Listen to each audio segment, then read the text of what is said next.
आइए भक्तों, आज सुनते हैं निर्जला एकादशी व्रत की कथा, इतिहास और महत्व। अगर आप निर्जला एकादशी व्रत रखते हैं तो इन बातों को आप जरूर ध्यान रखें। तो एक बार बोलिए प्रेम से, निर्जला एकादशी माता की जय, विष्णु भगवान की जय, लक्ष्मी माता की जय। निर्जला एकादशी का व्रत ज्येष्ठ माह के शुक्ल पक्ष की एकादशी तिथि को किया जाता है।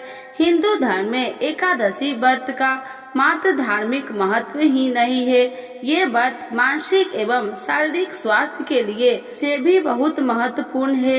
एकादशी का व्रत भगवान विष्णु की आराधना को समर्पित होता है।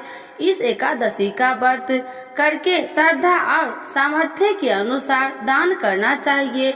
इस दिन विधि पूर्वक जल कलश का दान करने वाले को पूरे साल की एकादशियों का फल मिलता है। इस प्रकार जो इस पवित्र एकादशी का व्रत करता है वह समस्त पापों से मुक्त हो जाता है। एक बार बहुभोजी भीमसेन ने व्यास जी के मुख से प्रत्येक एकादशी को निराहार रहने का नियम सुनाकर विनम्र भाव से निवेदन किया कि महाराज, मुझसे कोई व्रत नहीं किया जाता, दिन भर बड़ी तीव्र क्षुधा बनी रहती है, अतः आप कोई ऐसा उपाय बतलाए दीजिए जिसके प्रभाव से स्वतः सगित हो जाए। तब व्यास जी ने कहा कि तुमसे वर्ष भर की संपूर्ण एकादशी नहीं हो सकती है तो केवल एक निर्जला कर लो, इससे साल भर की एकादशी करने के समान फल हो जाएगा।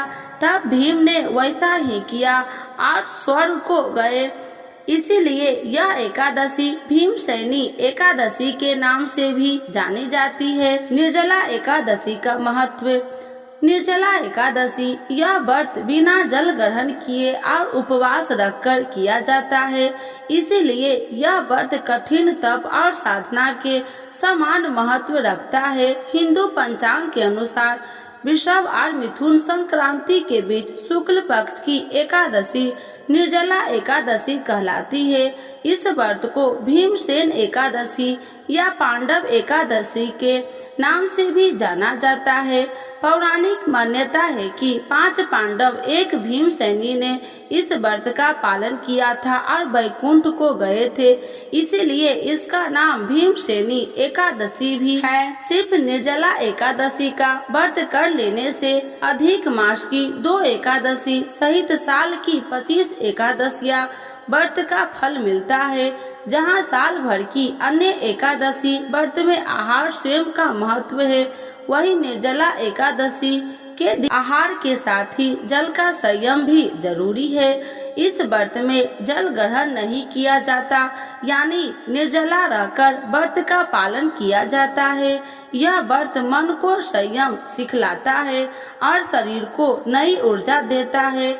यह व्रत पुरुष और महिलाओं दोनों द्वारा किया जा सकता है।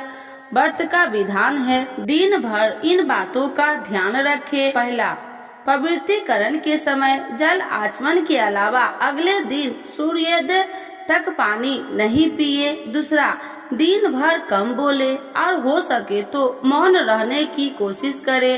तीसरा, दिन भर न सोए। चौथा, ब्रह्मचर्य का पालन करे। पांचवा, झूठ न बोले, गुस्सा और विवाद न करे। निर्जला एकादशी व्रत की कथा। जब वेद व्यास ने पांडवों को 4 धर्म, अर्थ, काम और मोक्ष देने वाली एकादशी व्रत का संकल्प कराया था, तब युधिष्ठिर ने कहा, जनार्दन, ज्येष्ठ माह के शुक्ल पक्ष में जो एकादशी पड़ती हो, कृपया उसका वर्णन कीजिए। भगवान श्री कृष्ण ने कहा कि हे राजन, इसका वर्णन परम धर्मात्मा व्यास जी करेंगे, क्योंकि ये संपूर्ण शास्त्रों के ज्ञाता और वेद वेदांगों के प्रांगत विद्वान हैं। तब देव व्यास जी कहने लगे, कृष्ण और शुक्ल पक्ष की एकादशी में अन्न खाना वर्जित है। द्वादशी को स्नान करके पवित्र होकर फूलों से भगवान केशव की पूजा करे, फिर पहले ब्राह्मणों को भोजन देकर अंत में स्वयं भोजन करे।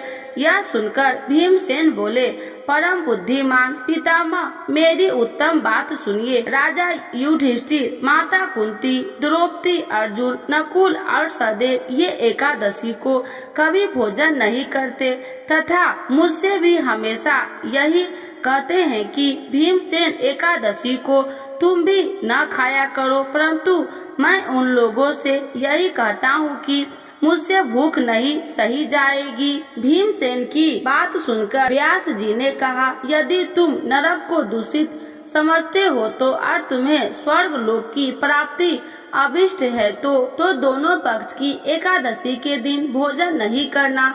भीमसेन बोले, बुद्धिमान पितामह, मैं आपके सम्मान सच कहता हूँ, मुझसे एक बार भोजन करके भी व्रत नहीं किया जा सकता, तो फिर उपवास करके मैं कैसे रह सकूंगा। मेरे उदर में वृक नामक अग्नि सदा प्रज्वलित रहती है, अतः जब मैं बहुत अधिक खाता हूँ तभी वह शांत होती है। इसीलिए महामुनि, मैं पूरे वर्ष भर में केवल एक ही उपवास कर सकता हूँ जिसमें स्वर्ग की प्राप्ति सुलभ हो तथा जिसके करने से मैं कल्याण की भागी हो सकूं। ऐसा कोई एक व्रत निश्चय करके बतलाइए, मैं उसका यथोचित रूप से पालन करूंगा। व्यास जी ने कहा, भीम, ज्येष्ठ माह के सूर्य वृष राशि पर हो या मथुन राशि पर शुक्ल पक्ष में जो एकादशी उसका यत्न पूर्वक निर्जला पर केवल कुल्ला या आचमन करने के लिए मुख में जल डाल सकते हो, उसको छोड़कर किसी प्रकार का जल विद्वान पुरुष मुख में न डाले, अन्यथा व्रत भंग हो जाता है।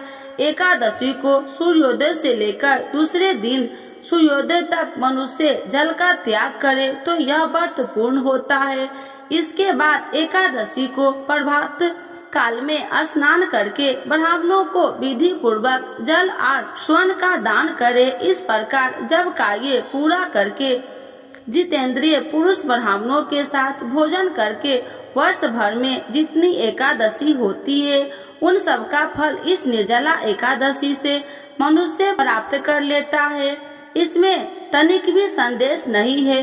शंख चक्र और गदा धारण करने वाला भगवान केशव ने मुझसे कहा था कि यदि मानव सबको छोड़कर एकमात्र मेरी शरण में आ जाए और एकादशी को निराहार रहे तो सब पापों से छूट जाता है। कुंती नंदन, निर्जला एकादशी के दिन श्रद्धालु स्त्री पुरुष के लिए जो विशेष दान और कर्तव्य वहित हैं उन्हें सुनो। इस दिन जल और शयन करने वाले भगवान विष्णु का पूजन और जलमयी धेनु यानी पानी में खड़ी गाय का दान करना चाहिए।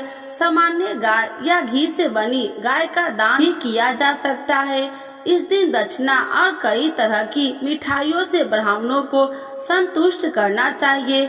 उनके संतुष्ट होने पर श्री हरि मोक्ष प्रदान करते हैं। जिन्होंने श्री हरि की पूजा और रात्रि में जागरण करते हुए इस निर्जला एकादशी का व्रत किया है उन्होंने अपने साथ ही बीती हुई 100 पीढ़ियों और आने वाली 100 पीढ़ियों को भगवान वासुदेव के परम धाम में पहुंचा दिया है। निर्जला एकादशी के दिन अन्न, वस्त्र, गौ जल, शैया, सुंदर आसन, कमंडल का दान करना चाहिए। जो ज्येष्ठ तथा सुपात्र ब्राह्मणों को जूता दान करता है वह सोने के विमान पर बैठकर स्वर्ग लोक में प्रतिष्ठा होता है। जो इस एकादशी के महिमा को भक्ति पूर्वक सुनता अथवा उसका वर्णन करता है वह स्वर्ग लोक में जाता है। चतुर्दशी अमावस्या को सूर्य ग्रहण के समय श्राद्ध करने मनुष्य जिस फल को प्राप्त करता है वही फल इस कथा को सुनने से भी मिलता है। भीमसेन, ज्येष्ठ माह में शुक्ल पक्ष की शुभ एकादशी होती है, उसका निर्जला व्रत करना चाहिए।